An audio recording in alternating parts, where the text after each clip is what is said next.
Hi guys, welcome back to mini vlog. మా ఇంటి దగ్గర అయితే గ్రౌండ్ ఉంటుంది. అక్కడ నవరాత్రి సెలబ్రేషన్స్ చాలా బాగా జరుగుతాయి. ప్రతి ఇయర్ అక్కడ ఈ 9 days అసలు చాలా మంచిగా అనిపిస్తుంది. చాలా తొందరగా అయిపోతున్నట్టు అనిపిస్తుంది. సో అక్కడికి వెళ్దామని చెప్పి మేమైతే ఇంటికి వచ్చినాం. మమ్మీ వాళ్ళని కలిసి అక్కడ నుంచి అయితే గ్రౌండ్కి వెళ్ళినాం. మేము వెళ్ళేసరికి చాలా లేట్ అయిపోయింది.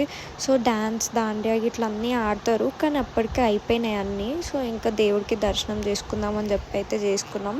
ఈ 9 days పెద్ద జాతర లెక్క జరుగుతుంది. అక్కడ చాలా రష్ ఉంటుంది. చాలా బాగా ఎంజాయ్ చేస్తారు అందరూ ఈ 9 days వచ్చి. సో వీడినైతే కార్ ఎక్కించినాం. తర్వాత మేము కూడా ఏదో ఒకటి ఎక్కుదామని చెప్పి ఈ ట్రైన్ అయితే ఎక్కినాము. సో నేను రాము నాని ఎక్కినాం. చిన్నుగాడు ఎక్కలేదు. ఈ చిన్నోడు కూడా ఎక్కిండు మాతోటి ట్రైన్. ఈ 8 days ఏమో కానీ 9th day రోజు మాత్రం చాలా బాగా ఎంజాయ్ చేస్తారు అందరు. ఇక్కడ దసరా రోజు అంటే ఎంజాయ్మెంట్ మామూలు